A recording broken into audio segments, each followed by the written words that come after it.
आप रूबरू करते हैं, उसी प्रकार से आपको भी इस सत्र में अपने वीडियो को ऑफ करके रखना है। यह है हमारी कक्षा का रिस्पेक्ट है। हमारी इस क्लास की क्लास का जरूर आप सम्मान रखें, अपने वीडियो को ऑन रख के।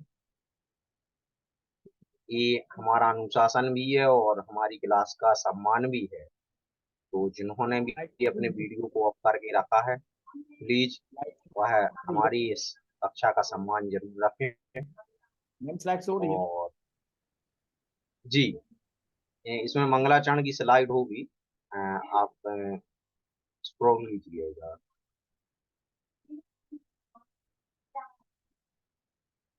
जी, अ, हम बिना किसी इंतजार के सीधे मंगलाचरण के साथ आज के इस सत्र को आगे बढ़ाएंगे। उससे पूर्व आप सभी प्रार्थना एवं वंदना की मुद्रा को धारण करेंगे। सभी अपने दोनों हाथों को जोड़ देंगे। बोले पंच परमेष्टि भगवान की जय। मंगलम भगवान वीरो, मंगलम गौतमोगणि, मंगलम कुंद कुंदात्यो, जैन धर्मोस्तु मंगलम। सर्वे मंगल मंगल्यम, सर्वे कल्याणिकारिकम, प्रधानम सर्वे धर्माणाम, जैनम जयतु शासनम, जैनम जयतु शासनम। बोलिए महावीर भगवान की जय, पंच परमेश्वरी भगवान। ठीक है। इसी मंगलाचरण के साथ आज के प्रशिक्षण याद रखने के तरीके सेकंड, इस पर हम सभी प्रशिक्षण प्राप्त करेंगे। मैं सम्मानीय प्रशिक्षिका अपना स्वयं के लिए आमंत्रित करूंगा कि वह आज के इस सत्र को गति प्रदान करें। सम्मानित प्रशिक्षिका।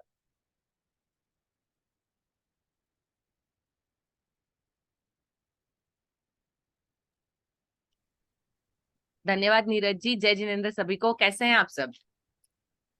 जी, सभी चैट बॉक्स में जरूर अपनी प्रतिक्रिया दें, क्योंकि आज का जो सत्र है वो वन वे नहीं है कल के जैसा, आज टू वे है। तो ग्रुप में जरूर अपना रिएक्ट करें।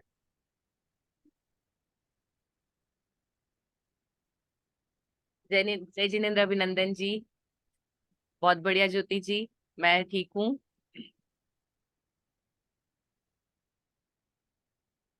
जी अभिलाषा जी, मैं बढ़िया हूँ। जय जिनेन्द्र सानू जी।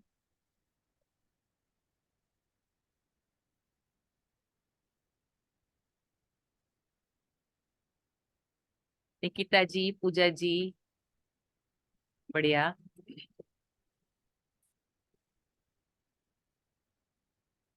अभिनंदन जी धन्यवाद, मैं बढ़िया हूँ। मैम नमस्ते, मैं भी नमस्ते। अच्छी हूँ। धन्यवाद मंजू जी। आज का जो हम सेशन शुरू करेंगे, मेरे आज की पीपीटी में पिछली बार वाले सारे पहले हैं।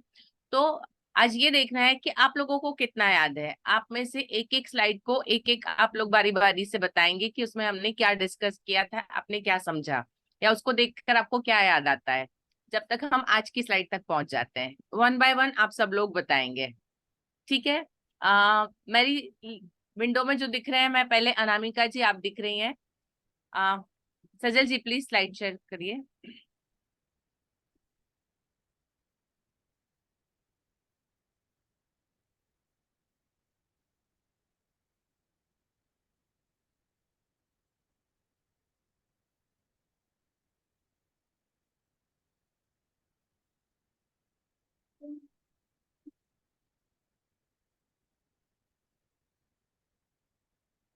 जी अनामिका जी, इस स्लाइड को देखकर आपको क्या याद आ रहा है?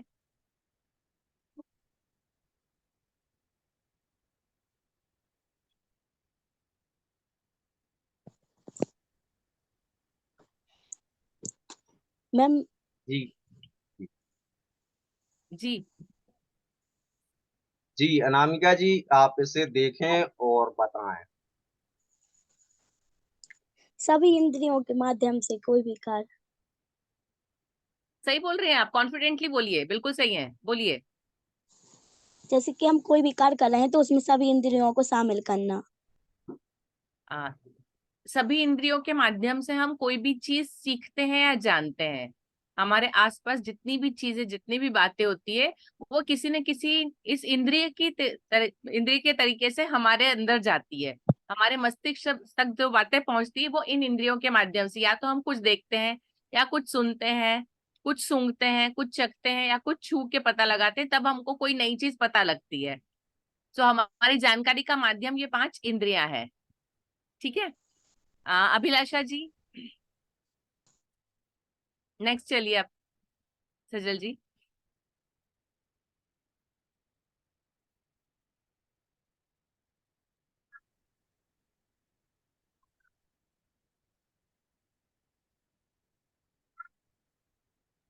मैम जी हमें समझ में नहीं आ रहा क्योंकि हमने इसकी मीटिंग अटेंड नहीं की थी। सॉरी। हमने मीटिंग अटेंड नहीं की थी ये वाली। चलिए ठीक है, कोई बात नहीं। आप एक काम करिएगा, पिछले वाली मीटिंग की जो यूट्यूब पे लिंक है उसको ओपन करके एक बार जी। देख लीजिएगा। आज तो ओके हमारा मैम। थोड़ा सा रिपीटेशन होगा, लेकिन डिटेल आपको मिल जाएगी। ठीक है। Okay okay. Megha ji. Miss मैंने भी पूरी मीटिंग अटेंड नहीं की थी, इस वजह से मुझे पता नहीं है। चलिए मैं आप लोगों से ओपनली पूछती हूँ, कौन बताएगा मुझे इसके बारे में? सबका टर्न तो आएगा। मैम मैं बता। जी जी मैम शैला कुछ जी। बातें ऐसी रहती हैं जो हमें कुछ समय के लिए याद रहती हैं, लेकिन कुछ चीजें ऐसी हमारे दिमाग में निश्चित तरह से फिट हो जाती हैं कि हमें काफी समय तक याद रहती हैं। जी, शॉर्ट टर्म मेमोरी जो कुछ समय के लिए याद रहती है उसको शॉर्ट टर्म मेमोरी कहते हैं। जो लंबे समय तक के लिए याद रहती है उसको लॉन्ग टर्म मेमोरी कहते हैं। मैंने आप लोगों से एक एग्जांपल पूछा था कि जी आपने कल क्या खाया, पिछले हफ्ते क्या खाया और बर्थडे पे क्या खाया था। ठीक है, तो लॉन्ग टर्म मेमोरी में जानने के लिए कोई रीजन होना चाहिए, कोई उसके साथ कोई बात जुड़ी होगी तो वो लॉन्ग टर्म मेमोरी तक जाएगी। और लॉन्ग टर्म मेमोरी के बाद रिट्राइवल जरूरी है ना, उसको वापस याद किया जाए तो वो याद रहता है ज्यादा। बहुत बढ़िया, धन्यवाद। नेक्स्ट पे चलेंगे। ये हमने एक मेमोरी गेम खेला था। मैंने शायद 16 चीजें बताई थी, और आप लोगों को अपना याद होगा कि आपको कितनी चीजें याद रही थी। राइट, अब सबको याद आ गया होगा। नेक्स्ट पे चलेंगे हम। ये हमारा पहला तरीका था, कौन बताएगा इसके बारे में?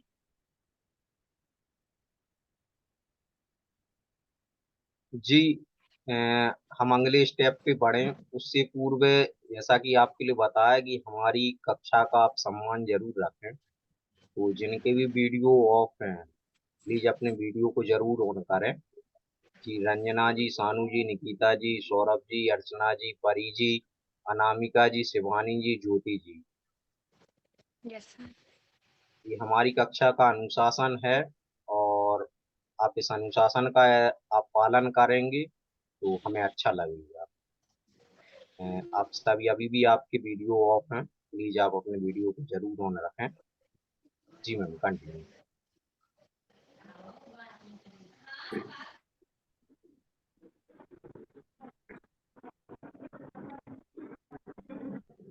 जी, कौन बताएगा इसके बारे में हमने क्या सीखा था? मैम मैं बताऊं। जी मैम इसमें रिपीटेशन होता है, मतलब अपन किसी चीज को अगर बार बार दोहराते हैं तो वो बच्चों को जल्दी याद होता है, बच्चों के माइंड में वो जल्दी से फिट होता है, क्योंकि अपन ने मतलब बार बार उनको रिपीट करके बच्चों के माइंड में उस चीज को फिट कर दिया है। तो जी पढ़ना पढ़ना पढ़ना का मतलब वही हुआ कि रिपीटेशन, दोहराना। अपन किसी क्वेश्चन का आंसर अगर उनको बार बार समझाते हैं तो वो उनके माइंड में फिट हो जाता है। जी। और रिपीटेशन किस किस तरीके से करेंगे इसके लिए मैंने कहा था, या तो बच्चा खुद पढ़े, या टीचर पढ़े और बच्चे सुने, है ना, या एक बच्चा पढ़े और बाकी सारे बच्चे सुने। बहुत सारे तरीके हो सकते हैं रिपीटेशन के, हम अलग अलग तरीके इस्तेमाल कर सकते हैं। जी जी। सजल जी, नेक्स्ट पे चलेंगे।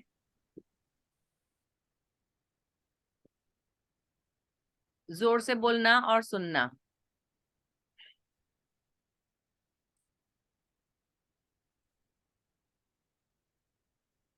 जी आप लोग प्लीज एक के बाद एक अपने आप बताइए, मुझे नाम लेने की जरूरत ना पड़े।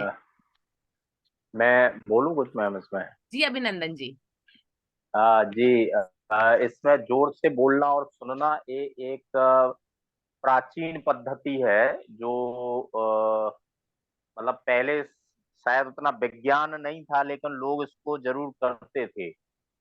जैसे जब हम लोग पढ़ते थे या उसके और पहले से हम ऐसा देखते आए हैं कि जैसे सरकारी स्कूलों में विशेष तौर से एक लाइन में बच्चों को खड़ा कर दिया जाता था, और फिर उनसे एक बच्चे से जो एक बच्चा जोर जोर से बोलता था विशेष तौर से ऐसी चीजें जो याद करने के लिए, जैसे टेबल्स हो गई, काउंटिंग हो गई या अन्य जी चीजें इस तरह से, तो वो बार बार रिपीट करते थे, जोर जोर से बोलते थे, सुनते थे। तो वो ऐसे बच्चे भी जो चीजों को याद करने में कठिनाई महसूस करते हैं या करते थे, वो उन्हें भी याद हो जाता था एक जी रिदम के माध्यम से, जोर से बोलने के माध्यम से, सुनने के माध्यम से। जी यही है इसमें। जी।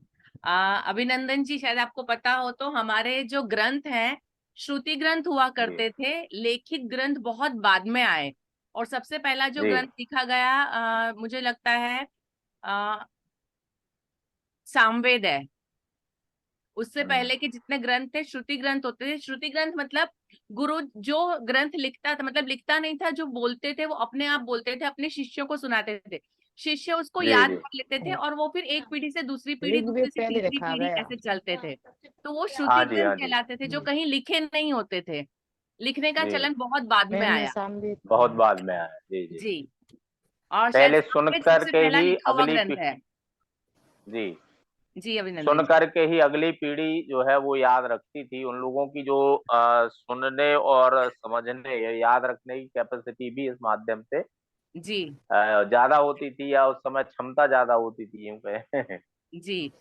जी मेरा मतलब कुछ संस्कृत के शिक्षकों से मिलना जुलना होता है। हमारे यहाँ पे एक संस्कृत विद्यालय है, वहां पे सिर्फ संस्कृत पढ़ाई जाती है। मतलब जी। छोटे बच्चों से लेकर और एमए पीएचडी तक होता है, और वहां पर पंडित तैयार किए जाते हैं जो कर्मकांड करते हैं। तो हाँ हाँ। वहां वो विद्यापीठ में मेरा जाना होता है कभी कभार, मैंने देखा है वहां पे किताबें कम होती है, उनका रोज का रूटीन होता है, जो उनके मतलब गुरु होते हैं वो बैठ जाते हैं, उनके सामने सारे शिष्य एक कतार में बैठे होते हैं, और सबको गुरु के बोलने के बाद रिपीट करना होता है, और वो सारे मंत्र इसी तरह से, उनकी बुक खोलने की उनको जरूरत नहीं पड़ती है, वो कंठस्थ करते हैं सुनकर। तो ये जी एक जी, बहुत अच्छा तरीका है। बिल्कुल बिल्कुल बिल्कुल। जी। नेक्स्ट पे ये चलिए। आवश्यक भी है मैडम। कई अभी बीच में एक ऐसा ट्रेंड चला था जब लोग ये सोचते थे कि रटना ठीक नहीं है, लेकिन जी कुछ चीजें ऐसी हैं जो बेसिकली मतलब जो जरूरी हैं, उनको मैं समझता हूँ रटना ही जरूरी है, ताकि वो जल्दी आसानी से याद हो जाएं और लंबे समय तक याद बने रहें। जी क्योंकि समझना अपनी जगह अलग चीज है, समझना तो जरूरी है, जी लेकिन कई बार वो रटना भी जरूरी जी सही बात है। है। आजकल जी हमको मोबाइल नंबर, हमारे घर वालों के सारे मोबाइल नंबर याद नहीं होते हैं। हाँ जी, बिल्कुल जब मोबाइल नहीं थे डेफिनेटली। हमको सारे परिवार वालों के नंबर मुंह जबानी हुआ करते थे। याद याद रहते तो बिल्कुल जी। बिल्कुल। जी नेक्स्ट है लिखना, कौन बताएगा? मैं बताऊं? जी मेघा जी। मिस, कुछ बच्चे ऐसे रहते हैं जैसे उनको एक बार पढ़ा दिया जाए तो उनको समझ में नहीं आता है, मतलब सुनने से उनको समझ में नहीं आता है। कुछ बच्चों जैसे लिखेंगे, एक बार लिखेंगे, दो बार लिखेंगे, या कोई कोई बच्चों को एक बार में कोई क्वेश्चन का आंसर लिखेंगे ना तो उनको लिख के उनको ज्यादा जल्दी से याद हो जाता है। जी ऐसा लिखने का। इसके पीछे साइंटिफिक रीजन पता है? अ, लिखने से मिस मतलब जो पढ़ते हैं ना साथ में बच्चे, शायद उसके मतलब माइंड में वैसे लिखते हैं ना, उनके माइंड में वैसे सेट होता जाता है हमारे जी हिसाब जब से। पढ़ते हैं वो दिमाग में जाता है, क्योंकि डिकोड होता है और उसको फिर लिखा जाता है, तो पूरा एक सर्किट बन जाता है, इसलिए ज्यादा याद रहता है। बिल्कुल, बहुत बढ़िया मेघा जी। नेक्स्ट पे चलेंगे सजल जी।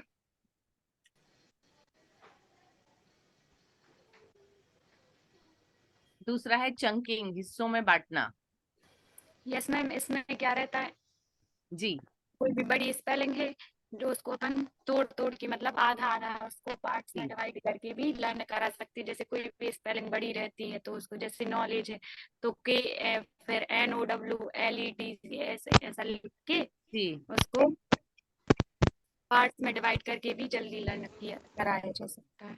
जी जी बिल्कुल। किसी भी जानकारी को जब हम हिस्सों में तोड़ देते हैं तो वो याद रखना इजी हो जाता है। नेक्स्ट पे चलेंगे सजल जी।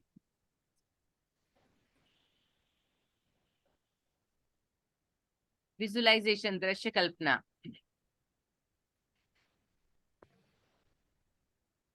मैं बताऊं? जिन लोगों ने नहीं बोला उनको मौका दे दें हम। जय जिनेंद्र मैम, जय जिनेंद्र। दृश्य कल्पना में अपन इमेजिन करते हैं, जैसे आपने मोआना वाला बताया था। जी हाँ, वैसे वो डूडलिंग के साथ भी करवा सकते हैं, जिससे बच्चों जी को तो जल्दी समझ में अभी आए। सिर्फ दृश्य कल्पना। हाँ मैंने आपको मोआना के बारे में बताया था, मैंने उसके एक पिक्चर आपको वर्ड से एक पिक्चर बताई थी, आपके दिमाग में पिक्चर बनी थी। नेक्स्ट पे चलेंगे हम। और ये है वो पिक्चर जिसकी मैंने आपको बताई थी और आपने शायद लगभग ऐसी ही कल्पना कुछ की थी। जी नेक्स्ट पे चलेंगे। आंखों के सामने रखना।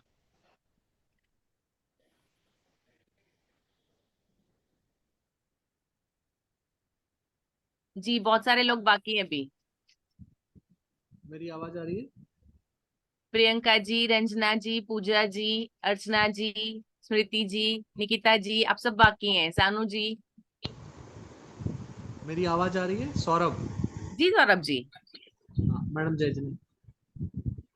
इसमें आंखों के सामने रखना, इसमें आपने ये बताया था कि जो हम बार बार देखते हैं, जैसे कि कोई मूवी हमने देख ली तो वो मूवी हमें काफी समय तक याद रहेगी, तो जी जो हम विजुअलाइज करके उसको याद रख सकते हैं बहुत बहुत समय तक। जी जो चीजें हमको लगता है कि बच्चों को ज्यादा कठिन लगती है, यदि हमको उसको किसी भी तरीके से उनकी नजर के सामने रखें तो वो जल्दी याद होगी। जी बहुत बढ़िया सौरभ जी, धन्यवाद। नेक्स्ट पे चलेंगे। डूडल। जय जिनेंद्र मैम। जय जिनेंद्र। निकिता जी। मैम आपने इसमें बताया था कि जब हम पढ़ाते टाइम डूडलिंग करते हैं, कहीं भी करते हैं, सभी व्यक्ति की आदत रहती है डूडलिंग करने की। तो बच्चों को जब डूडलिंग के माध्यम से पढ़ाया जाता है तो उनको वो चीज ज्यादा अच्छे से याद रहती है कि मैम ने इस चित्र के द्वारा मुझे पढ़ाया है, तो उनको वो लॉन्ग टाइम तक याद रहता है मैम, कि मैम ने जी मुझे ऐसा पढ़ाया था कि मुझे इस क्वेश्चन में कैसा लिखना है, जिस चीज को मैम डूडलिंग के माध्यम से पढ़ाया जाता है। जी बिल्कुल। डूडलिंग करने एक मतलब सर्वे हुआ था, उसमें ये पता चला था जो लोग डूडलिंग करते हैं उनको 29% चीजें ज्यादा याद रहती है। यस। डूडलिंग करना, क्योंकि जब भी उस डूडल को देखते हैं तो उससे वो जुड़ी हुई बात फिर से याद आ जाती है। सजल जी नेक्स्ट पे चलेंगे। ये डूडलिंग का एग्जाम्पल था, मैंने टाइप्स ऑफ फॉरेस्ट के बारे में बताया था। नेक्स्ट पे चलेंगे। शब्दों को चित्रों में बदलना।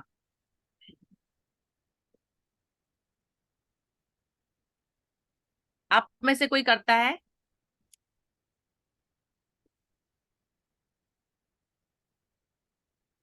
शब्दों को चित्रों में बदलने का काम आप में से कोई करता है? यस और नो?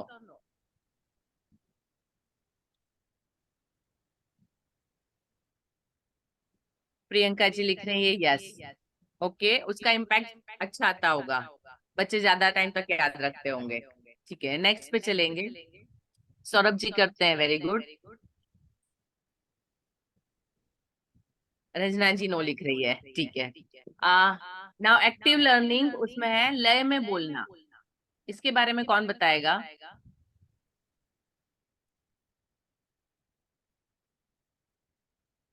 मैं बताऊं? जी प्रियंका जी।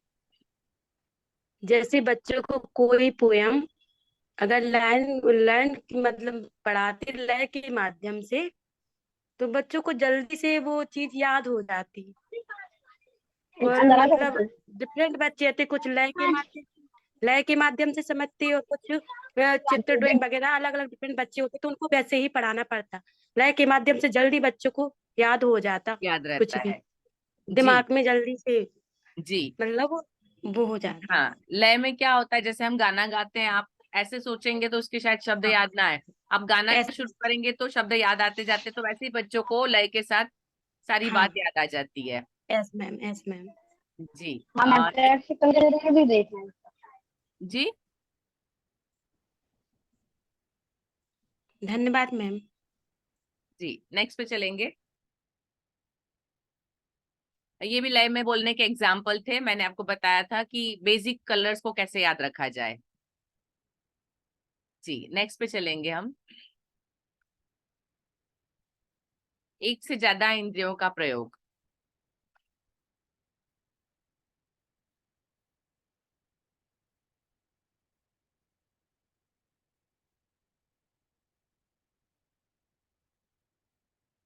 कौन बताएगा इसके बारे में?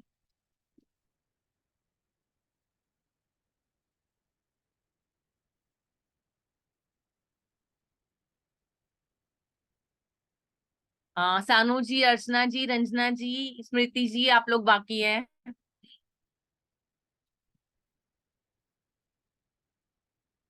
प्लीज बताइए कोई। देखिए जितना टाइम वेस्ट होगा उतना हमको पीछे टाइम कम पड़ेगा।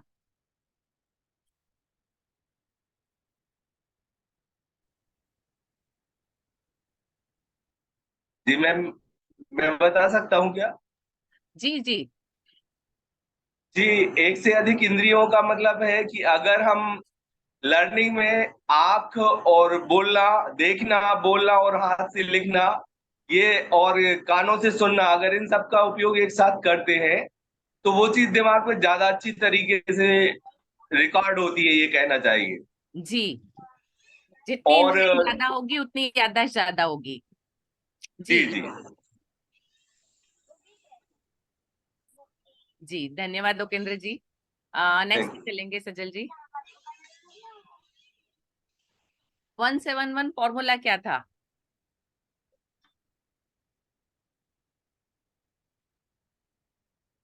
हम इसके लास्ट वन के नजदीक पहुंच गए हैं, इसलिए थोड़ा सोचना पड़ेगा।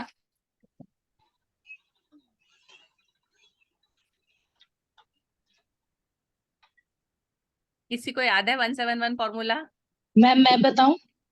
जी मैम 171 फॉर्मूले में ऐसा होता है कि कोई जो आंसर है या फिर कोई टॉपिक है उसको हम एक बार याद करवाते हैं, लर्न करवाते हैं, देन आफ्टर उसको 7 डेज के बाद में उसका रिवीजन होता है और उसको फिर से हम लोग पूछते हैं और लर्न करवाते हैं बच्चों को, देन आफ्टर 1 मंथ के बाद। 1 day thank you 7 ma'am. Day 1 month, very good, बहुत यस, बढ़िया कृति जी।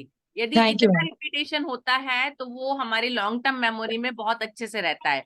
और आज मेरा ये रिपीट करने का रीजन भी यही है कि हमको ऑलमोस्ट 1 महीना होने आया है।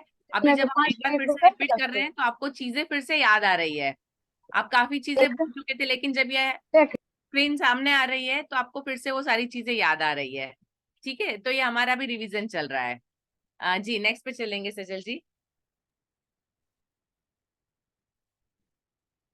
एसोसिएशन, संबंध जोड़ना।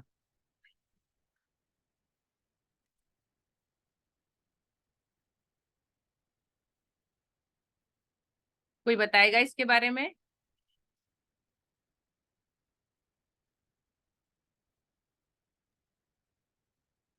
जी मैम।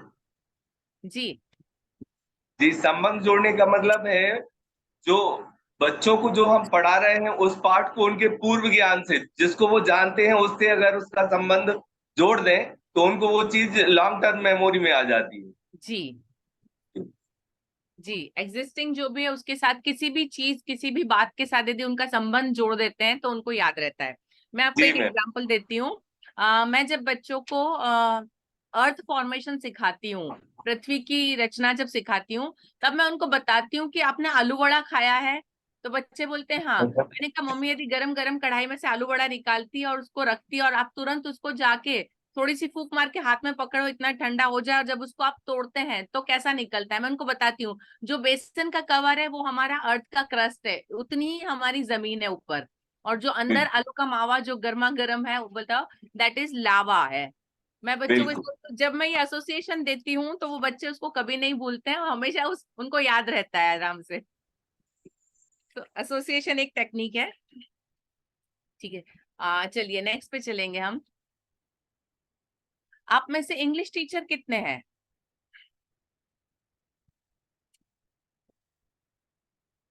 अभिलाषा जी ने हाथ ऊपर किया। लोकेंद्र सर,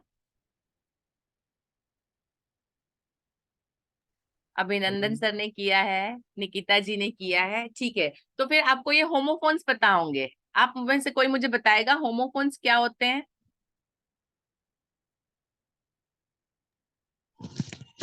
मैम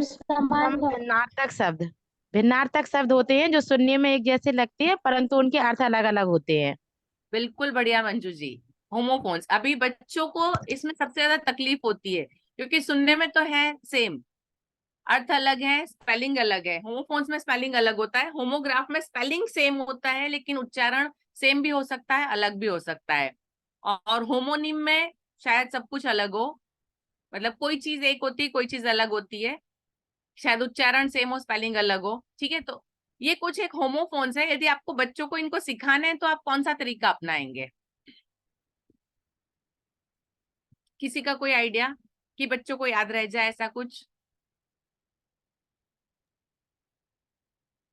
जी मैम, बर्ड के साथ उसकी पिक्चर अगर साथ में हो तो शायद ज्यादा ठीक से याद रह पाए। जी बिल्कुल लोकेंद्र जी। ठीक है, हम आगे चलते हैं। अभी इस वर्ड्स की पिक्चर्स कैसे बनेगी, मैंने ये जितने एग्जांपल लिए इसके पिक्चर्स लिए आपके लिए। सजल जी नेक्स्ट पे चलेंगे हम। वर्ड्स को पिक्चर में कन्वर्ट किया है। उड़ने वाला प्लेन, तो ई उसका धुआं है, वो बन गया प्लेन। तो बच्चों को याद रहेगा कि जिसमें लास्ट में ई आता है उसको प्लेन उड़ा के ले जाता है, वो उड़ने वाला प्लेन है। ठीक है, दूसरा प्लेन उसको ब्लैंक रखा है, बीच में से प्लेन है, कोई कलर नहीं है। ठीक है, MEET मीट, जब दो लोग मिलते हैं, मिलना यानी मीट है ना, और MEAT मीट मतलब मांस। WEE के वीक और WEA के वीक। WEA के वीक, अभी इसको एक और तरीका इसका होता है, आप बच्चों को समझा सकते हैं कि जब दो एक जैसे होते हैं तो वो कमजोर नहीं हो सकते हैं। तो जब दोनों अलग हैं, मतलब ई और ए दो अलग साउंड साथ में आ रहे हैं, तो वो कमजोर होंगे। ठीक है, ये तरीका है समझाने का और याद रखवाने का। ठीक है, इसलिए WEE के वीक तो सप्ताह होगा और WEA के वीक वो कमजोर होगा। और होल एंड होल, ठीक है, प्रोनाउंसिएशन सेम है लेकिन एक होल पूरा है और एक उसमें छेद है। जब आप उसको इस तरह से सिखाएंगे, होल पिज्जा और होल मतलब छेद, तो एच से आया मतलब एक कट गया तो भी आधा हो गया, हम इस तरह से उनको बता सकते हैं। नेक्स्ट पे चलेंगे। सी एंड सी, अभी ई के अंदर दो आंखें बना दिए, दोनों आंखें हैं तो हम देख सकते हैं। ठीक है, जब दोनों आंखें नहीं है तो वो समुंदर है, पानी है।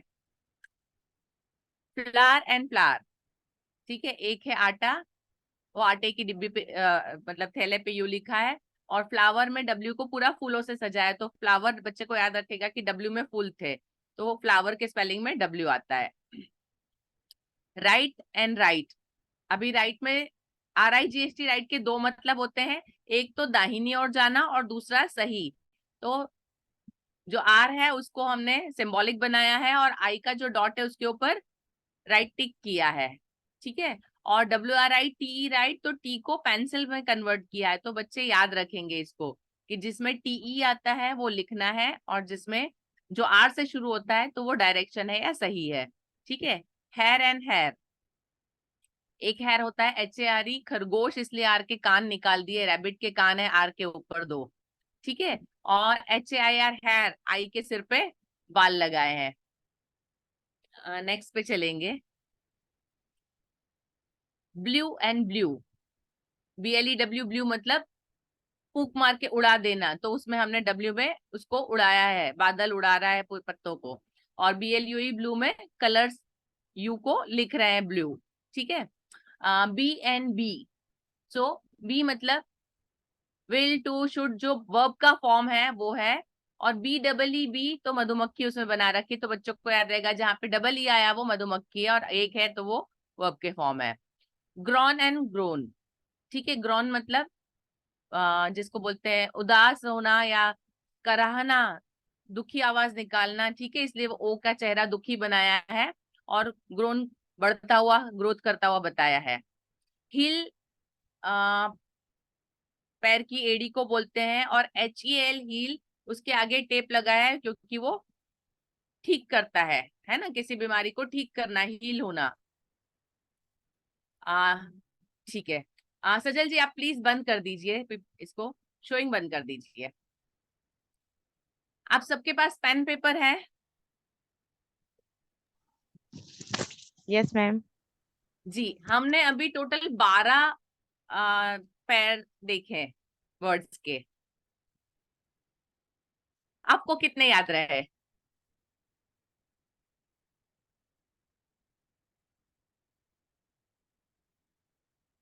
प्लीज आप सब लोग अपना वीडियो ऑन रखिए ताकि मुझे दिखाई दे।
मैम 6। जी 1 2 3 4 5 6 7 जी बोलिए।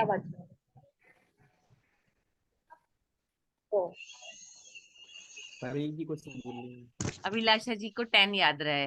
10 पैर, टोटल 12 पैर थी, 24 नेम्स थे, 24 स्पेलिंग थे, 12 पैर्स थी।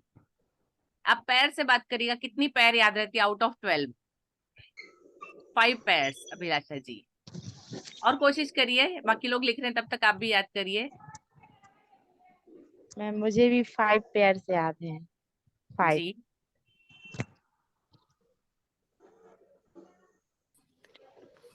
जी मैम मुझे 6 है। बढ़िया। मैम मुझे 7। 7 शालिनी जी, वेरी गुड।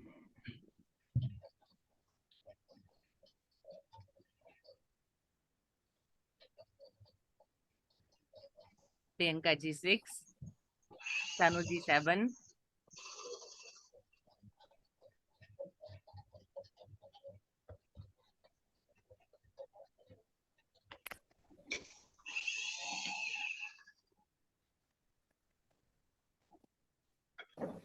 सबका लिखना हो गया फिनिश?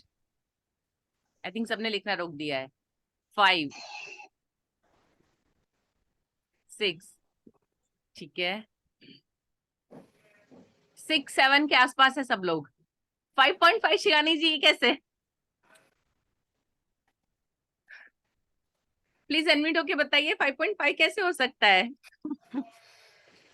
ड्रोन था मैम, उसका मैं सेकंड वाला पेयर भूल गई। फर्स्ट वाला तो याद है, उसका सेकंड वाला भूल गई। प्रोनाउंसिएशन सेम है, सिर्फ स्पेलिंग अलग है। हाँ, तो उसकी सेकंड वाले का भूल गई कि सेकंड वाले का क्या था, और ठीक है एक याद रहेगा। जी। स्मृति जी 10 पैर्स याद रही? 10 पैर्स पूरी याद है, 10 वर्ड्स याद है? 10 पेयर याद है मैम। क्या बात है, वेरी गुड।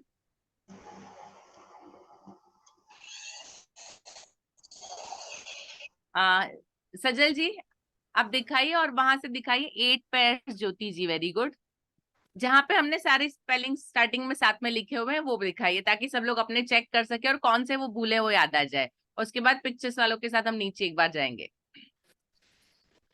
ये मैंने आपको सडन टेस्ट दिया, मैंने आपको पहले बताया नहीं था कि मैं टेस्ट लेने वाली हूँ, है ना। सरप्राइज टेस्ट लिया तो आप लोग अपने आप को चेक कर सके। आप लोग पूरे कंसंट्रेशन से सुन रहे थे, फिर भी एक बेसिक कंसेप्ट है। एक्चुअली आप ये मत सोचिएगा कि आपको कुछ कम याद रहा। हमारी शॉर्ट टर्म मेमोरी जो होती है वो 7 + 2 - 2, मतलब 7 चीजें आपको एक साथ में याद रह सकती है। किसी को शायद 2 कम, किसी को 2 ज्यादा। ठीक है, ये हम नॉर्मल है। यदि आप लोग 7 के आसपास है, मतलब 5 से 9 के बीच में है, तो आप कंप्लीटली नॉर्मल है। ठीक है, आपको ये सोचने की जरूरत नहीं है कि हम इतने भूले या कंप्लीटली नॉर्मल है। ये हमारा बेसिकली ह्यूमन टेंडेंसी होती है कि हम 7 2 ± 2 में याद रखते हैं। ठीक है, सो डोंट वरी, ये हम इतनी ही हमारी एक टाइम में कैपेसिटी होती है। बट मैंने आपको 12 बताई थी। सजल जी प्लीज शेयर करिए।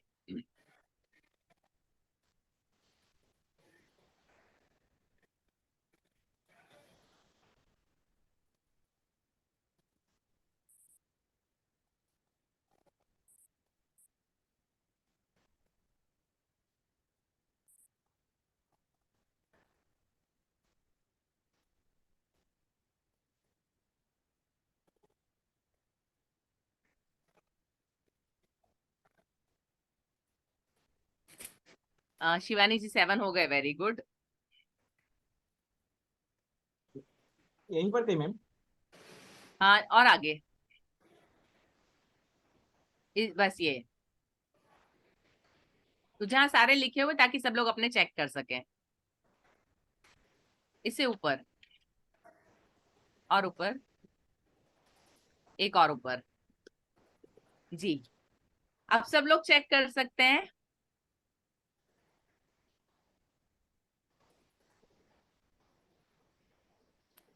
दिख नहीं रहा है सजल जी।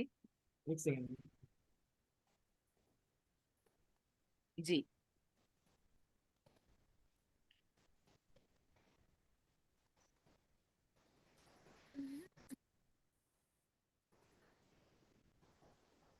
अभी आपको वो चीजें याद रही होगी जो आपसे कोई एसोसिएशन होगा, जिससे आपको जब हम बात कर रहे थे, जो पिक्चर आपके दिमाग में रहा होगा, जिससे रिलेटेड कोई बात दिमाग में आई होगी, वो चीज आपको याद रही होगी। और जहां पे आपको कोई चीज ऐसा लगा होगा, मतलब ज्यादा अटैचमेंट नहीं लगा होगा, वो शायद आपके दिमाग से निकल गई हो।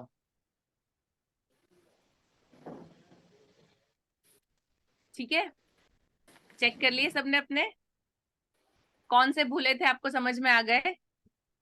अभी एक सीधी सी कंसेप्ट है, जब हम बच्चों को पढ़ाते हैं तो हमको एक बार में कितना पढ़ाना है और कैसे पढ़ाना है हम अच्छे से समझ सकते हैं, क्योंकि जैसी हमारी कैपेसिटी होती है वैसे बच्चों की होती है। लेकिन एक चीज है, अप टू 5-6 इयर्स बच्चों की कैपेसिटी हमसे ज्यादा होती है। चीजें ग्रास्प करना उनकी कैपेसिटी हमसे ज्यादा होती है। शायद हम जितनी बातें याद ना रखे, उससे ज्यादा वो लोग याद रखते हैं। ठीक है, सजल जी धीरे धीरे करके आप नेक्स्ट पे जाइए, ताकि सब लोग उसको देख सकें, और यदि उनका कोई रह गया है तो जी मैम।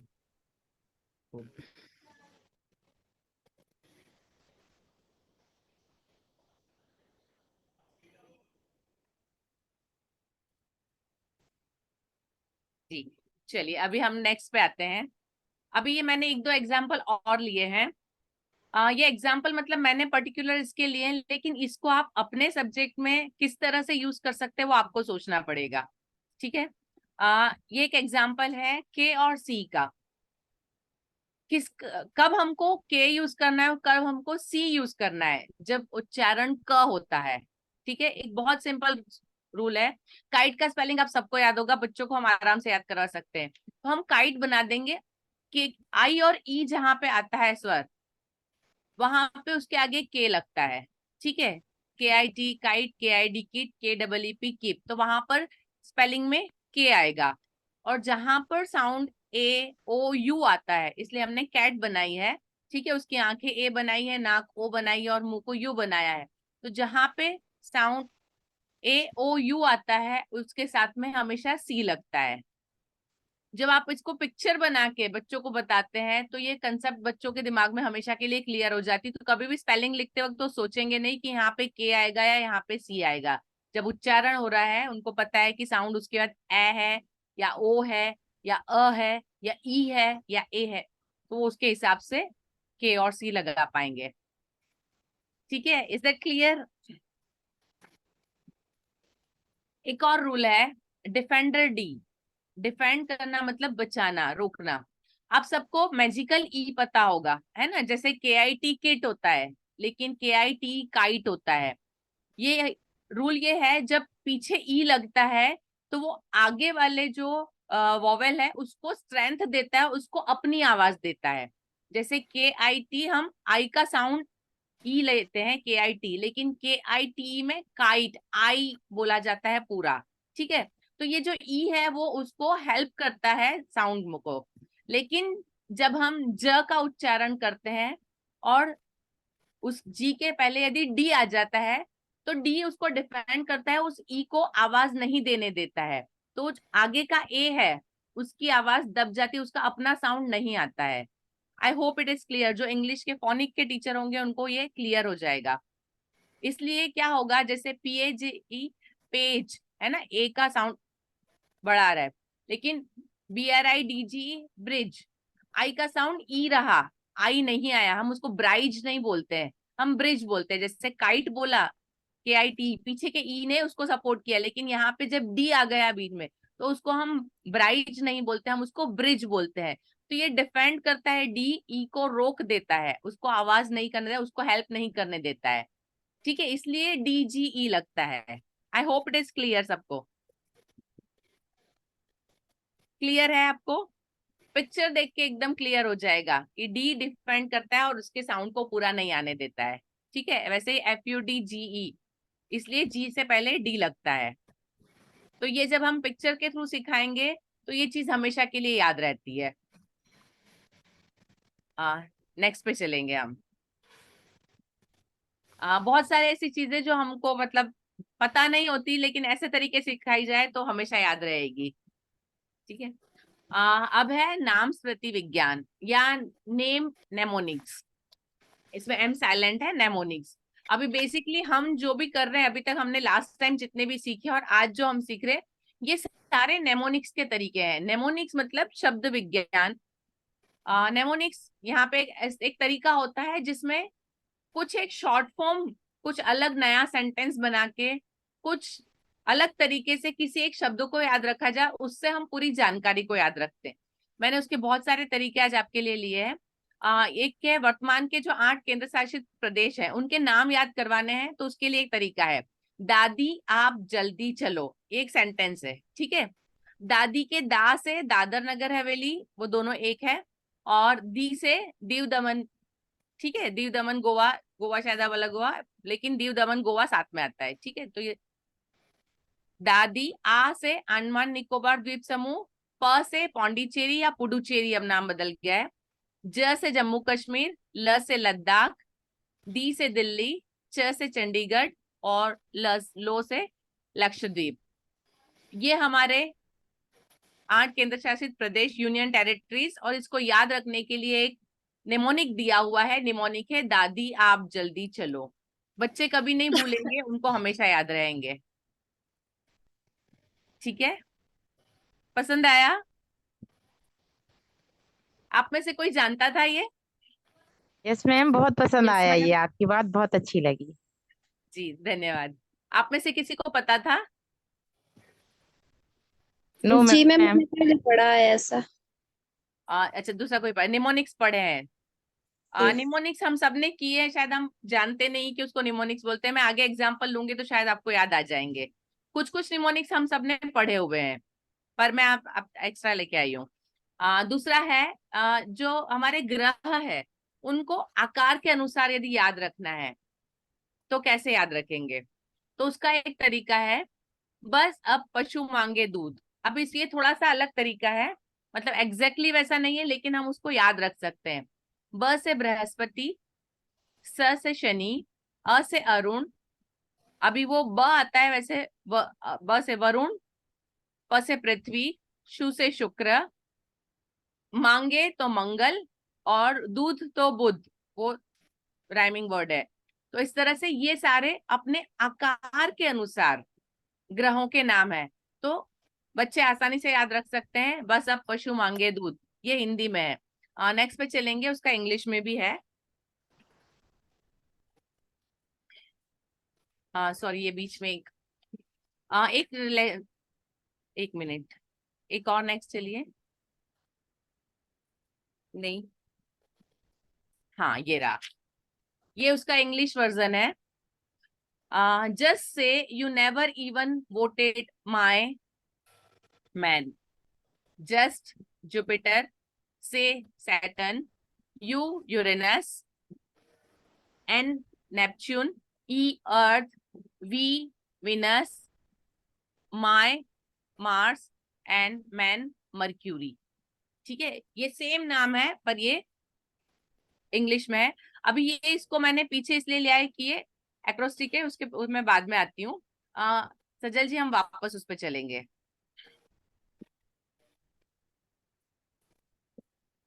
जी ठीक है, बस अब पशु मांगे दूध, इसी को मैंने एक्रोस्टिक में भी लिया है, ये नेमोनिक्स का ही एक प्रकार है। ठीक है, नेक्स्ट पे चले हम। ये जो है हमारे सारे राज्यों के नाम है। अभी राज्यों के नाम कैसे है, आप पहले इस शॉर्ट को याद कर लीजिए। एट 3 प्रेसिस नो 1 M5 UKG JHP 2। आप इसको 2 बार बोलिए, आपको याद हो जाएगा। फिर इसको कैसे डिकोड करना है मैं बताती हूँ।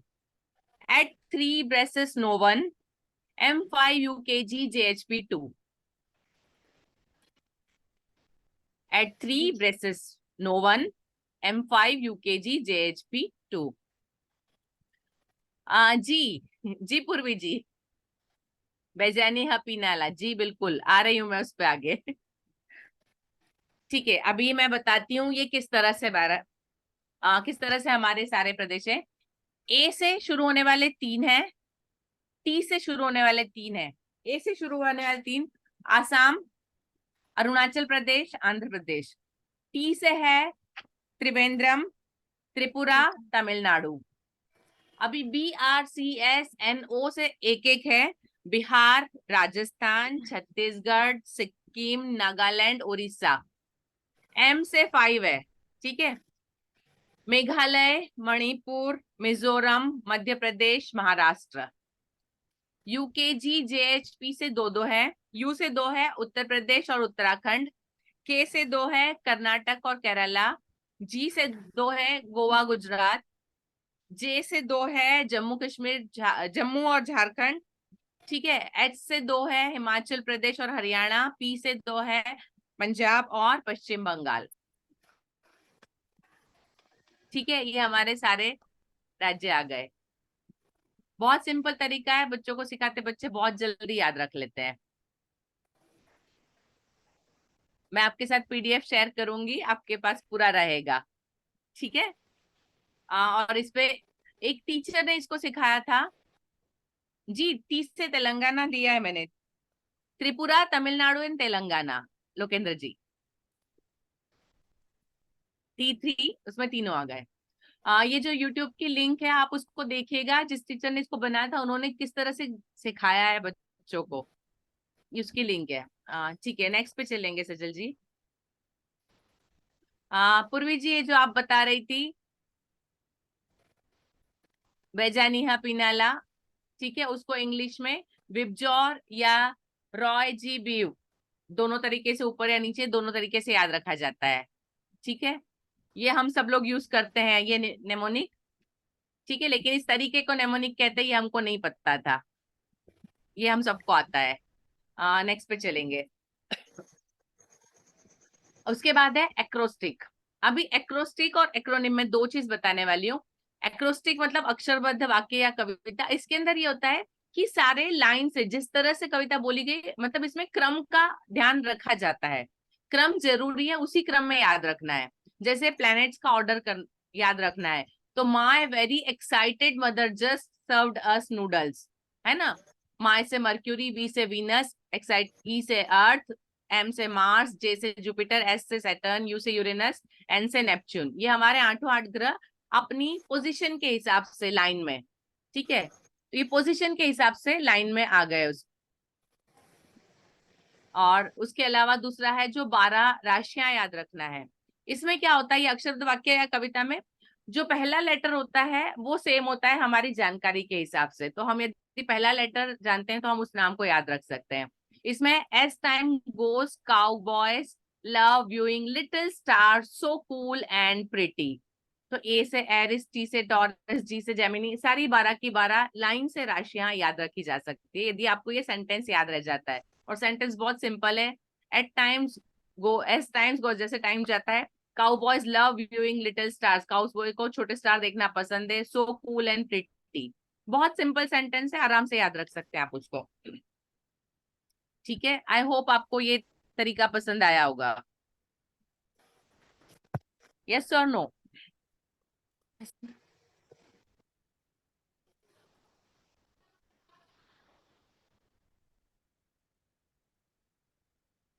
कुछ एक तरीके हम लोग यूज करते हैं लेकिन सब हमको नहीं पता होते हैं, बट हम अपने हिसाब से भी बना सकते हैं निमोनिक्स। जैसे मैं जब बच्चों को पढ़ाती हूँ तो यदि उनके लाइक मुगल बादशाहों के नाम, तो मैं उसका निमोनिक उनको बना देती हूँ, फर्स्ट लेटर से उनको याद रखवाती हूँ। या पर्टिकुलर एक कोई उसमें कितने बादशाह थे एक उसके, तो मैं इस तरह से निमोनिक्स करके उनको याद करवाती हूँ। जी थैंक यू वेरी मच, आप सबका बहुत बहुत धन्यवाद। नेक्स्ट पे चलेंगे हम। ये मैंने आपको बताया एक्रोस्टिक, ये इसलिए क्योंकि एक पर्टिकुलर रिदम को फॉलो करता है, ये हमने डिस्कस किया। अपने साइज के हिसाब से सारे ग्रह को कैसे याद रखा जाए, ठीक है। बहुत सिंपल सेंटेंस है, just say you never even voted my man, ठीक है। बहुत सिंपल सेंटेंस है, आराम से याद रह सकता है और सारे ग्रह के नाम अपने आकार के अनुसार हम याद रख पाएंगे। सजल जी नेक्स्ट पे चलेंगे हम। कुछ और मैंने लिए हैं एक्रोस्टिक्स। दक्षिण भारत की नदियां, काका गोद में है। का से कावेरी, का से कृष्णा, गो से गोदावरी, द से दामोदर और में है से महानदी, ठीक है। बहुत सिंपल सेंटेंस है और दक्षिण भारत की सारी नदियां एक साथ आ गई। वैसा ही एक शायद आप सबने 10th में किया होगा। हमने जब भी साइन थीटा कॉस थीटा, बहुत सारे लोग ऐसे मतलब बोलते हैं कि इसका जिंदगी में कभी उपयोग नहीं किया, लेकिन ये बहुत उपयोगी चीज है। जब आप यदि 11th-12th में साइंस पढ़े, आगे पढ़े, तो आपको पता होगा कि इसका क्या यूज है। तो उसका जो फॉर्मूला होता था परपेंडिकुलर, बेस और हाइपोटेनस, सिर्फ 3 चीजें और उसके 6 फॉर्मूला है। तो उसको कैसे याद रखा जाए, बहुत सिंपल फॉर्मूला याद है करने का तरीका है। Pandit Badri Prasad Har Har Bhole, sine cos 10 cosec sec cot. तो साइन का फॉर्मूला है P/H, पंडित और हर, है ना, P/H। कॉस का है B/H, 10 का है P/B, कॉसेक का है H/P, यहाँ पे उल्टा हो जाएगा, सेक का H/P और कॉट का B/P, ठीक है। आई डोंट नो आप लोगों में से किसी ने इस तरीके से याद किया कि नहीं, बट ये बहुत आसान तरीका है बच्चों के लिए याद करने का। शायद 7th 8th में तो ये नहीं आता है, 9th और 10th में आते हैं सेक कॉसेक। ऐसे ही जी किया है मैम, ऐसे ही। जी। नेक्स्ट पे चलेंगे। अब है एक्रोनिम। अभी मैंने बताया, इसके पहले हमने देखे एक्रोस्टिक थे जिसमें क्रम का मैंने कहा था ध्यान रखना होता है, लेकिन एक्रोनिम्स ऐसे होते हैं जिसमें क्रम की याद रखने की जरूरत नहीं है, लेकिन हम अपनी जो बात बताना है उसको किसी भी तरीके से बता सकते हैं। मैंने 2 एग्जांपल लिए हैं। एक तो फैक्ट्स, फैक्ट मतलब फ्लू के जो सिम्टम होते हैं उसको बताता है। तो F से फीवर, A से एक दर्द, C से चिल्स मतलब ठंड लगना, T से टायर्डनेस थकान लगना और S से सडन ऑनसेट मतलब अचानक से ये होता है। तो ये यदि सिम्टम आपको दिख रहे हैं तो आपको फ्लू है, तो ये फ्लू के सिम्टम, तो ये उसका एक्रोनिम है फैक्ट्स। दूसरा एक्रोनिम इंग्लिश के अंदर है फैन बॉयज। पेन वॉइस मतलब ये सारे हमारे जो बेसिक कंजक्शंस हैं उनको याद रखने का तरीका है। कंजक्शन आप सबको पता होगा, दो वाक्य या शब्दों को जोड़ने वाले शब्दों को कंजक्शन कहते हैं, ठीक है। तो फॉर, एंड, नॉर, बट, और, येट, सो, ये हमारे जो बेसिक कंजक्शन है जो सारे यूज होते हैं, और ये उसका एक शॉर्ट फॉर्म है, उसको याद रखने का तरीका है। आप में से कितने इंग्लिश टीचर है, आप सब लोग शायद उसको कनेक्ट कर पाएंगे। इतने तो हम लोग सब यूज करते हैं conjunctions. I think 4th standard से कंजक्शन सिखाते हैं हम।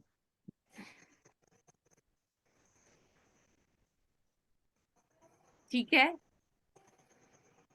समझ में आ रहा है या कोई डाउट है? अभी मेरा एक क्वेश्चन है आप लोगों से। अभी आपको निमोनिक्स क्या है पता चल गया, ये सारे निमोनिक्स के प्रकार हैं। आप कोई निमोनिक जो यूज करते हैं जो हमारे साथ शेयर कर सकते हैं? जैसे पूर्वी जी ने बताया था बेजानिहा पिनाला। जी प्रियंका जी बताइए, प्लीज अनम्यूट होके बताइए, आप कौन सा निमोनिक यूज करते हैं?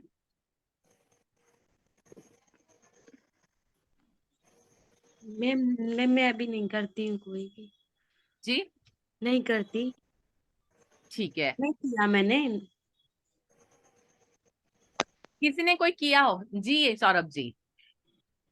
मैडम जैसे आपने बताया साइन कॉस 10 में पंडित बद्री प्रसाद हर हर बोले, जी वैसे ही मैंने अभी लिखा था पाकिस्तान भूखा प्यासा, हिंदुस्तान हरा भरा।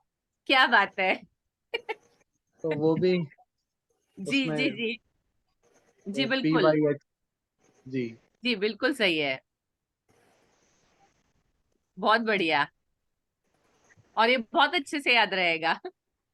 जी अभिनंदन जी।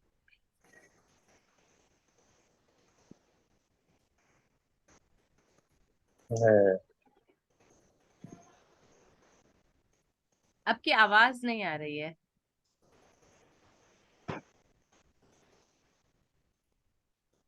सर आपकी वॉइस नहीं आ रही है। जी मैं एक्चुअली जब इंग्लिश में जैसे टेंस सिखाता हूँ ना, पहला ही टेंस है प्रेजेंट टेंस, तो आप कंफ्यूज होते हैं कि जैसे अ, आवाज जी आ रही है, अभी क्लियर है? जी आ रही है, आवाज नहीं आ रही मेरी? आ रही है, आ रही है। खुला हुआ तो है,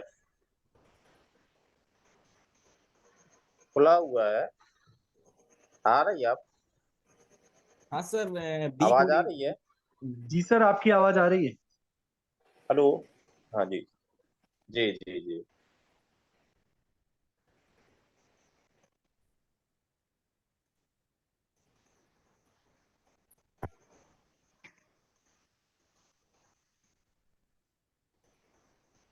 शायद कुछ नेट इश्यू लग रहा है।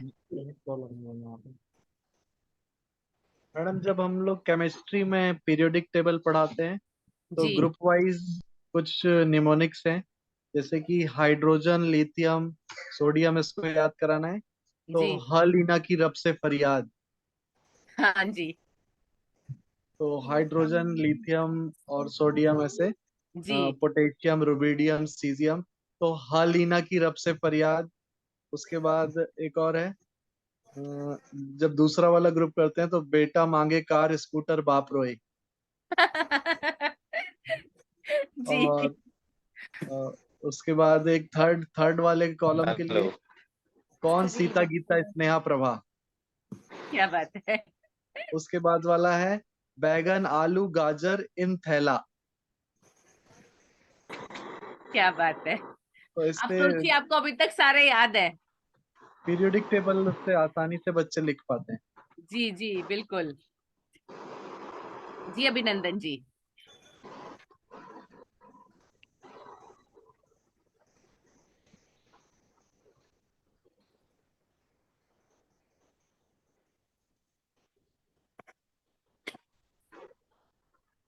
जी अभिनंदन जी।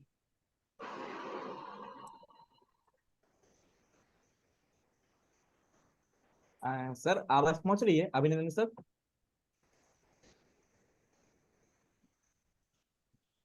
लगता है मैम नेट प्रॉब्लम है सर के यहाँ पे। हाँ शायद नेट इश्यू लग रहा है सर का। हाँ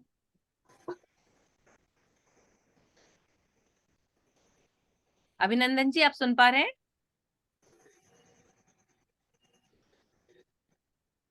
सर आवाज आवाज नहीं आ रही है। आप बिल्कुल हेडफोन निकालिए, शायद उससे प्रॉब्लम हो रही होगी।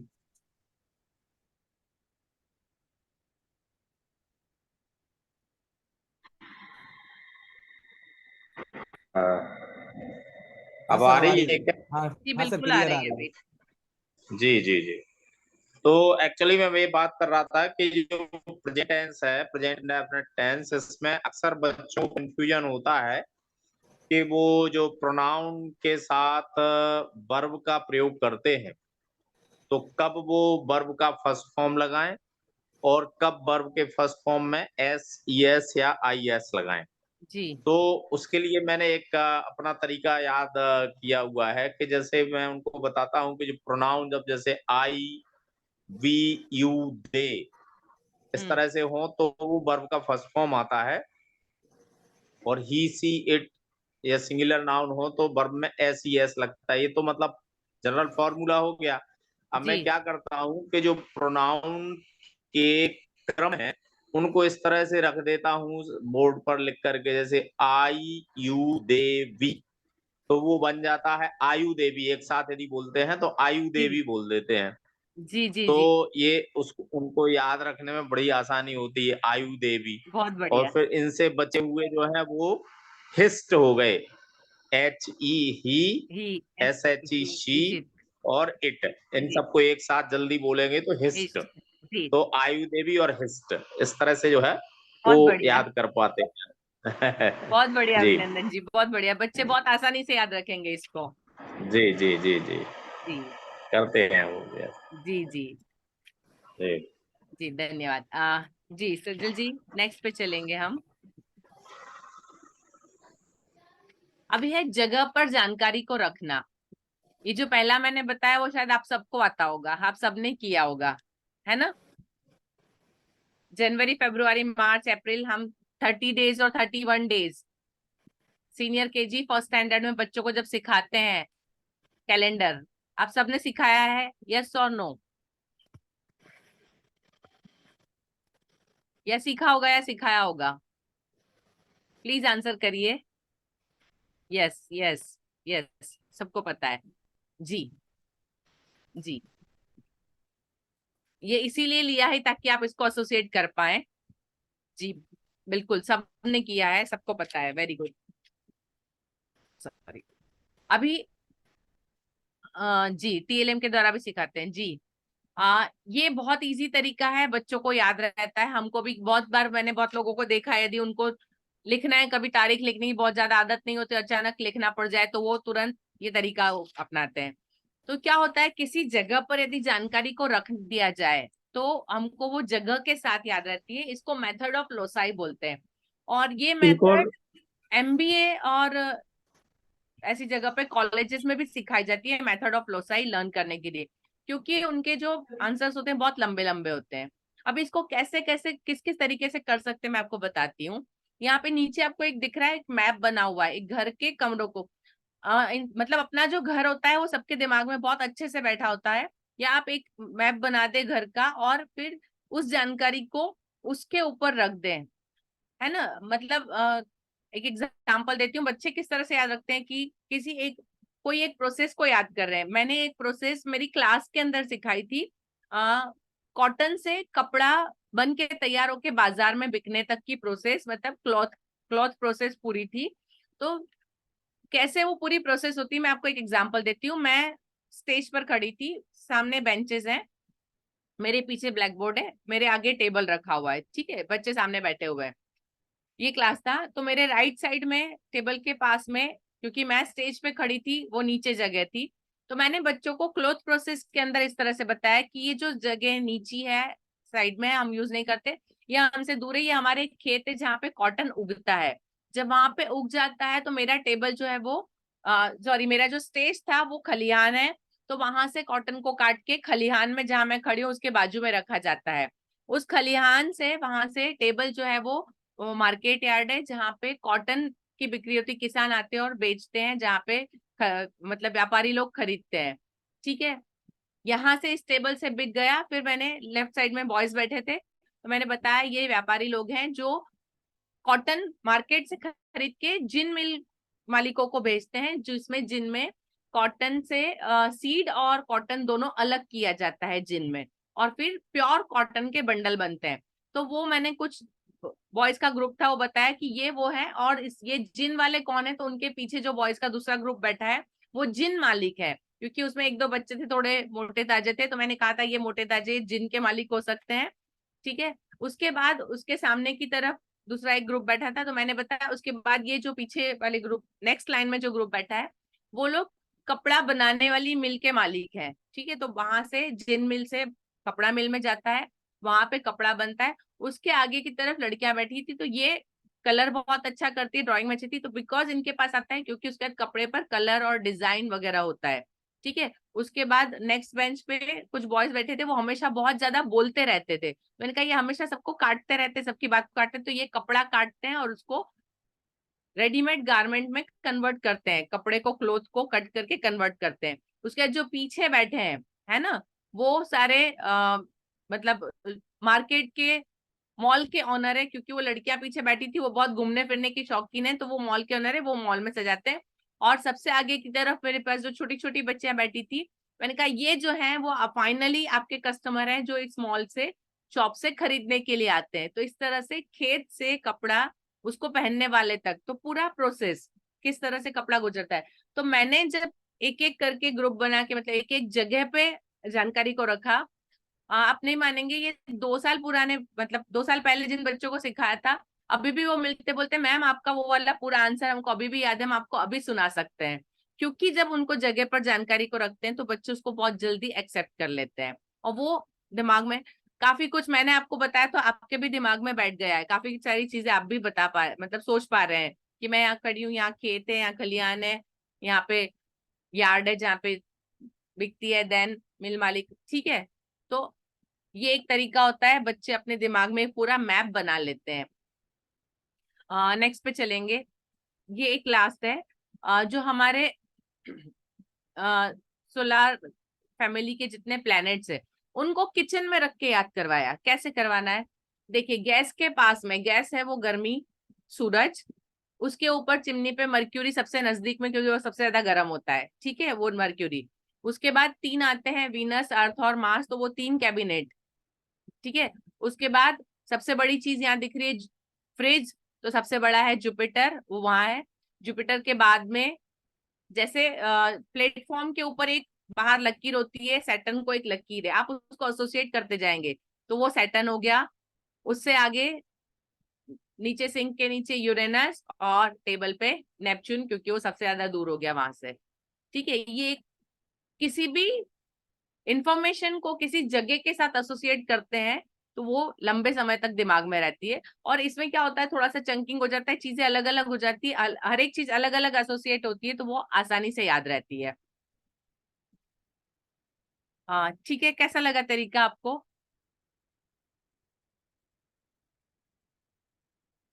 मुझे सबके चेहरे ब्लैंक दिखाई दे रहे हैं अभी,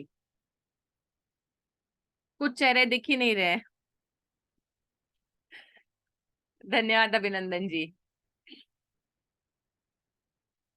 जी, आप लोग भी शायद इसको याद रखेंगे, यूज करेंगे। अभी मुझे आप बताइए, आप लोग अपने पढ़ाई में ऐसा कोई तरीका जो हम आज हमने डिस्कस किया, या स्पेसिफिकली मेथड ऑफ लोसाई की मैं बात करूं, तो आप किस में यूज कर सकते हैं? आपके सब्जेक्ट के हिसाब से मेथड ऑफ लोसाई कहाँ यूज होगा?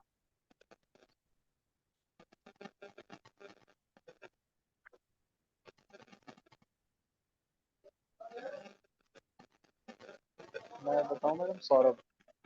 जी जी। जी मैडम, मैथ्स में जब हम ट्रिग्नोमेट्री में ही पढ़ाते हैं कि कौन से क्वाड्रेंट में कौन से ट्रिग्नोमेट्रिक रेशियो पॉजिटिव होती है, तो उसके लिए हम फर्स्ट क्वाड्रेंट में ऑल पॉजिटिव रहता है, तो उसके लिए प्लेस करते हैं फर्स्ट क्वाड्रेंट पे। तो all C T cup, all C T cup means first quadrant में ऑल पॉजिटिव, सेकेंड क्वाड्रेंट में सिर्फ साइन पॉजिटिव, थर्ड क्वाड्रेंट में टैन, और फोर्थ क्वाड्रेंट में कप। तो बच्चों को बोर्ड पे बना के और उसमें अल सी टी कप लिख देते हैं, तो प्लेसिंग हो जाती है कि कौन से क्वाड्रेंट में क्या पॉजिटिव रहेगा। जी जी सौरभ जी, बहुत बढ़िया तरीका है, वेरी नाइस। ठीक है, अभी मेरी तरफ से इतना था। अब मैं आप सबसे एक एक से सुनना चाहूंगी। मेरे 2-3 क्वेश्चन है। एक तो आज हमने कौन कौन से तरीके सीखे आज के दिन में? आज मैंने आपको 6 नंबर से 10 नंबर तक सिखाया है ना, तो एटलीस्ट 4 से 5, आपको कम से कम 2 से 3 तो बताने हैं। और इसमें से कौन सा आप ऑलरेडी यूज करते हैं और कौन सा आज है जो आप अपनी क्लास में यूज कर पाएंगे? मेरे क्वेश्चन क्लियर है? आज हमने कौन कौन से तरीके सीखे, इसमें से कौन से आप यूज करते हैं और कौन से आप कर पाएंगे? ठीक है, सजल जी आपकी हेल्प चाहिए। ठीक है, स्लाइड ऑफ कर दे मैम, स्लाइड बंद कर दे मैम। बंद कर दीजिए।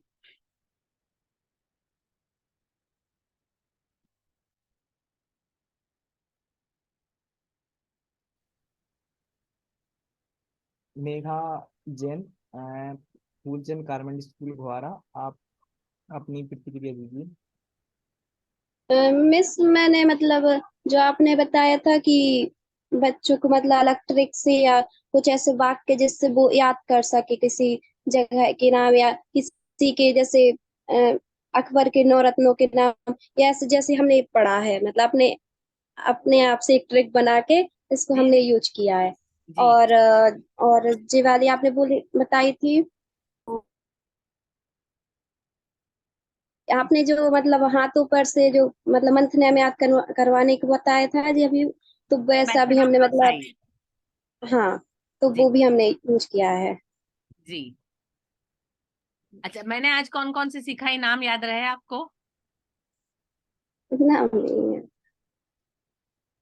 ठीक है, अभी सब लोगों से सुन लेते हैं, मैं एक बार फिर रिपीट कर दूंगी सारे नाम। जी, इसके अब बाद आप है कौन सी यूज करने वाली हैं? आज जो सीखी उसमें से आपको कौन सी लगता है आप क्लास में यूज कर पाएंगे? मिस जो आपने मतलब अलग अलग मीनिंग जैसे वीक वीक मतलब जैसे मतलब उनको बोलने का तरीका तो एक है पर जो अलग अलग है, तो आपने जैसे ई थोड़ी अलग होमोफोन्स। ऐसे बना था। हाँ, जी, उसका डूडलिंग पे तरीका। होमोफोन्स। हाँ जी। नेक्स्ट है अभिनंदन सर। आप- जी अभिनंदन सर, आप अपनी प्रतिक्रिया दीजिए और इसके बाद अनामिका जैन तैयार रहेंगी। जी बहुत बढ़िया तरीके से मैम ने बताया, मीनाक्षी मैम ने, और सारी चीजें बहुत बढ़िया थी। कुछ एक नाम जो मुझे याद है अभी, जैसे एसोसिएशन करना, एक चीज को दूसरे चीज से एसोसिएट कर करके बताना बच्चों को, उससे ज्यादा आसानी से वो याद रख सकते हैं।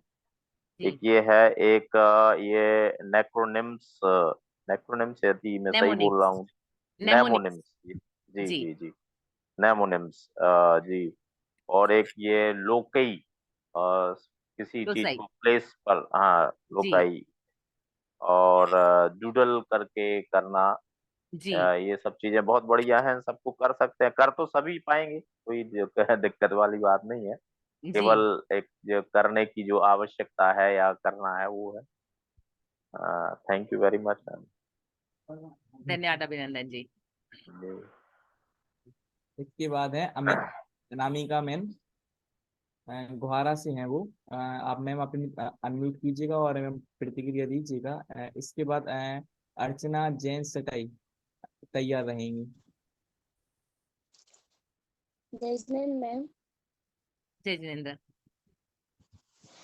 एक जगह पर जानकारी को रखना, यदि किसी बात को बच्चों को बताना है तो उसको किसी भी तरह से बता सकते हैं के माध्यम से मतलब डूडल के माध्यम से। जी। और एक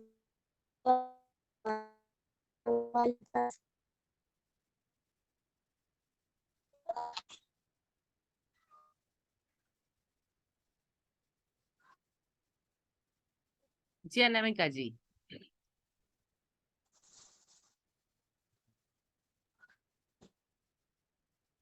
लगता है मैम नेट प्रॉब्लम है यहाँ पे, मैम के यहाँ पे। हाँ अर्चना मैम, आप अनम्यूट कीजिएगा।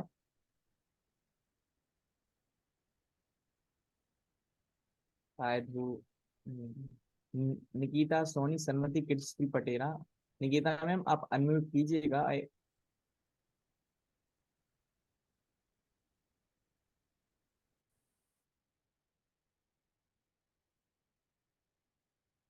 हाँ हाँ नमस्ते मैम। जी जी जी नमस्ते।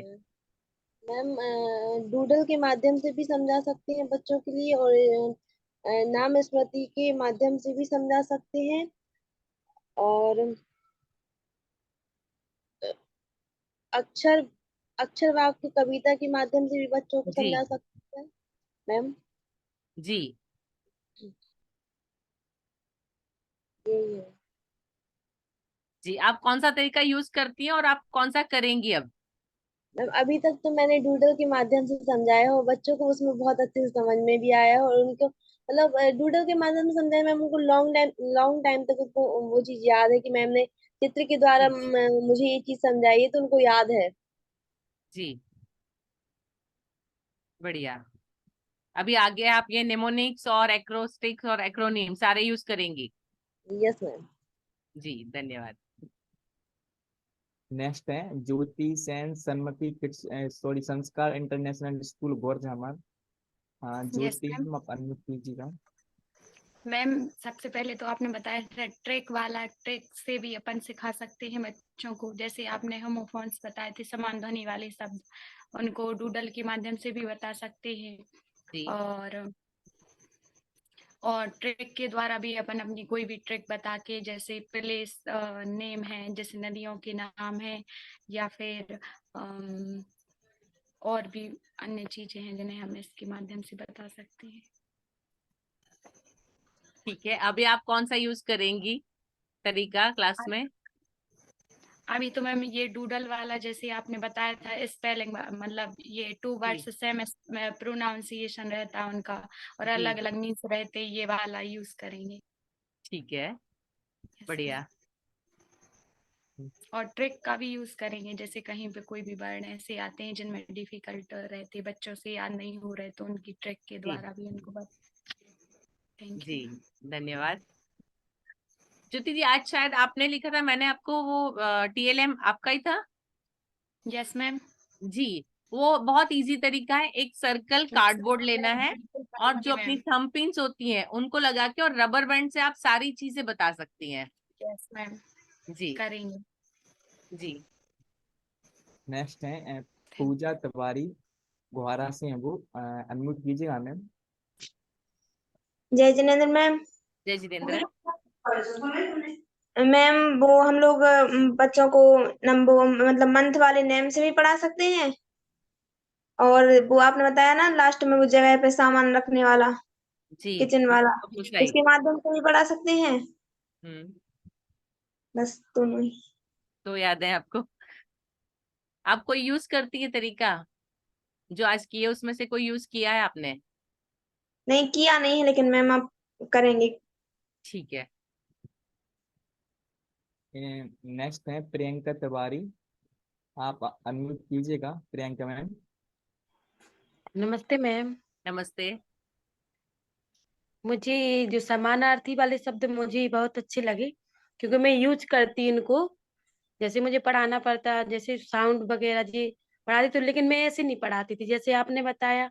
मैं ऐसे बच्चों को नहीं पढ़ा पाती थी, लेकिन मुझे ये आइडिया बहुत अच्छा लगा आपका।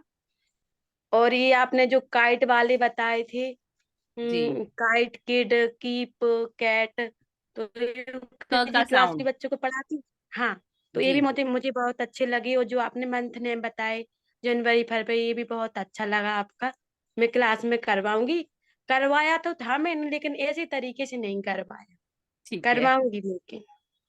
यस मैम ठीक है। जी धन्यवाद Priyanka ji. Thank you ma'am. जी इसके बाद है पूजा तिवारी गुहारा से हैं वो। अनम्यूट कीजिएगा। हो गया हमारा तो। पूजा जी को सुन लिया है। सानू सोनी सन्मति किड्स स्कूल पटेरा। सानू मैम आप ऑडियो एंड वीडियो अनम्यूट कीजिएगा।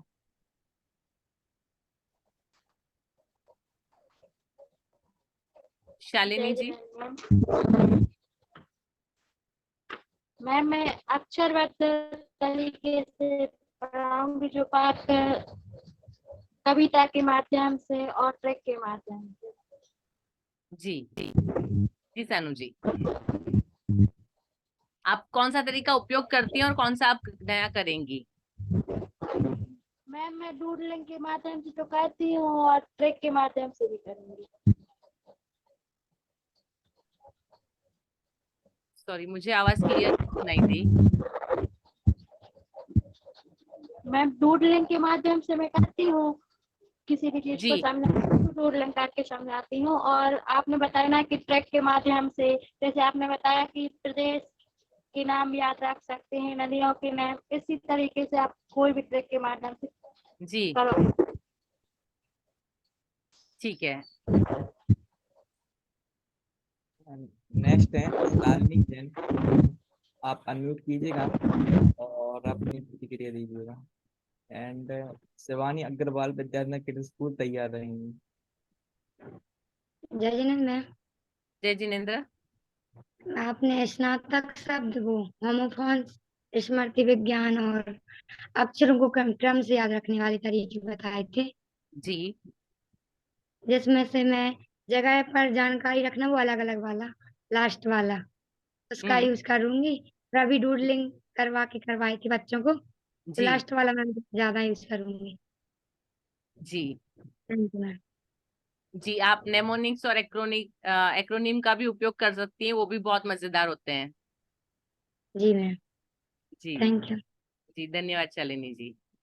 हाँ, शिवानी मैम आप अनम्यूट कीजिएगा विद्यार्थी किड स्कूल बीना और जय जिनेंद्र मैम, जय जिनेंद्र, इसमें भी तैयार रहेंगे।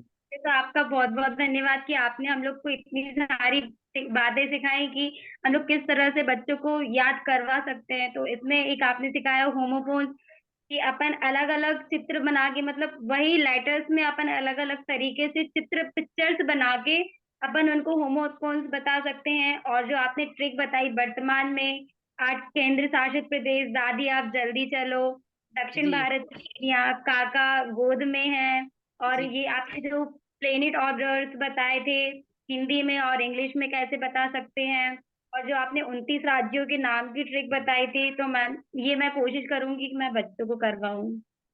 जी जी जी मैम, शिवानी जी धन्यवाद। नोट भी करा है अपनी कॉपी में जो आपने बताए थे, ये जी मैंने अपनी कॉपी में नोट भी करा है कि मैं करवा सकूं बच्चों को। जी बढ़िया, थैंक मैं यू मैम। पीडीएफ भी शेयर करूंगी ताकि आप उनके पिक्चर्स भी यूज कर सकती हैं। थैंक यू जी मैम। जी धन्यवाद। नेक्स्ट है सौरभ सर और इसके बाद स्मृति मैम तैयार रहेंगी संस्कार इंटरनेशनल स्कूल वर्धाना। जी लर्निंग बच्चों को लर्न कराने की श्रृंखला में दोनों ही वेबिनार में मैडम ने बहुत अच्छा हम लोगों को नॉलेज दिया है। और सारे तरीके यदि अपनाए जाएं तो एक जो डम्ब बच्चा है उसको भी हम बहुत जल्दी ऊपर उठा सकते हैं। जो जी जिसके पास लो कॉन्फिडेंस है वो भी कॉन्फिडेंस में आ जाएगा। तो आज के वेबिनार में आपने हमें डूडलिंग के माध्यम से जो होमोफोन्स और डूडलिंग का जो मिक्सचर सिखाया जी वो बहुत ही इफेक्टिव है। उसके साथ ही जो निमोनिक्स हैं वो बच्चों को लॉन्ग टाइम मैं कोई किसी चीज को मेमोराइज करने के लिए बहुत ही इफेक्टिव है। इसके अलावा आपने लास्ट में हमें लोसाई की जो मेथड सिखाई प्लेसिंग की वो भी जी बहुत इफेक्टिव है। Thank you. Thank you Saurabh ji. और नेक्स्ट है स्मृति मैम गौरधामा से है वो। मैम आज जो हम लोगों ने जो 6 जो आपने लर्न करने का सिखाया है, पहला बताया था होमोफोन्स के अकॉर्डिंग, जी देन आफ्टर आपने बताया था डूडल शब्दों को चित्रों में बदलना, जी और उसके बाद आपने डिफेंडर डी का बताया जो मैं भी एक इंग्लिश टीचर हूँ, बट डिफेंडर डी का ये जो कंसेप्ट था ये मेरे दिमाग में कभी नहीं आया और ना मैंने कभी पढ़ा ना मेरे टीचर ने कभी पढ़ा है। सो जी thank you for that. Fourth one is mnemonics. Mnemonics है, इसका मैं साइंस टीचर भी हूँ तो मैं ये यूज करती हूँ मैम।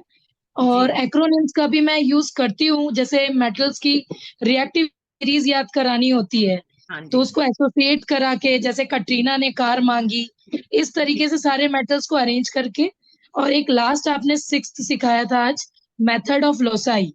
सो मैडम मैंने मेथड ऑफ लोसाई का अभी तक यूज किया नहीं है, तो आने वाली क्लासेस में मैं इसका यूज करूंगी, और अगर मुझे गाइडेंस की जरूरत होगी तो मैं आपसे बिल्कुल मार्गदर्शन मांगूंगी। Sure sure. Thank you ma'am. Ji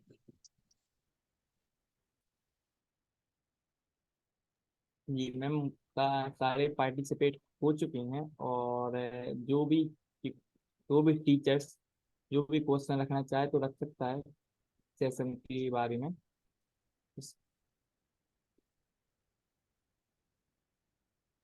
ma'am मेरा एक क्वेश्चन है। जी जी शिवानी जी। जी मैम। मैम संडे वीक का फर्स्ट डे है या लास्ट डे है? संडे वैसे लास्ट डे गिना जाता है। यदि आप जैसे ट्रेन वगैरह की यदि इंडियन रेलवे का आप देखते हैं तो वो डे 1 मंडे को गिनते हैं। जी वैसे मंडे फर्स्ट डे गिना जाता है, और वीकेंड हम बोलते हैं सैटरडे संडे वीकेंड होता है। हाँ, क्योंकि मैम मैंने आज एक बच्चे की बुक में देखा था, तो उसमें संडे का फर्स्ट डे लिखा हुआ था कि संडे फर्स्ट डे है। ये थोड़ा सा मतलब कई लोग संडे से शुरू करते हैं, बट वैसे बेसिकली मंडे से डे मंडे शुरू से होता है और होता है ना? सैटरडे संडे वीकेंड होता है। Okay ma'am, thank you. जी। और कोई कुछ भी,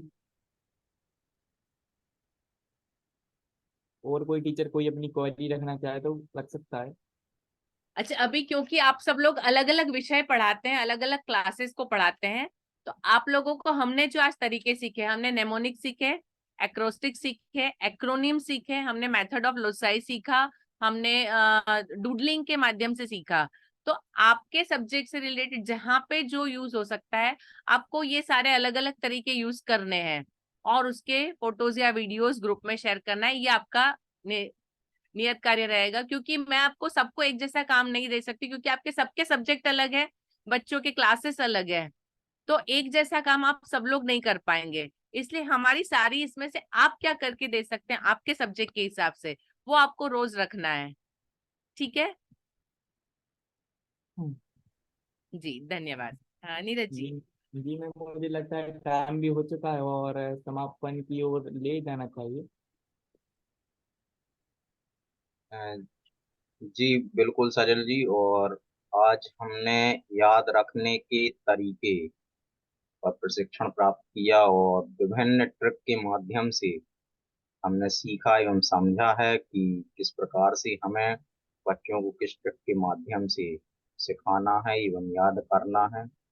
काफी सारी ट्रिक ऐसी हैं जिन्हें आप यूज करते हैं, या उन्हें आप अपने कक्ष के दौरान यूज करेंगे, और एक नए तरीके से बच्चों को शैक्षणिक कार्य कर उन्हें लाभान्वित करेंगे। क्योंकि समय हो चला है, और मैं अंत में सजल जी से अनुरोध करूंगा कि वह महावीर वंदना के वाचन के साथ आज के सत्र को समाप्त करें। कि जी जी। हमारा नेट काफी आज वीक था, हम प्रॉपर सेशन को ज्वाइन नहीं कर पाए।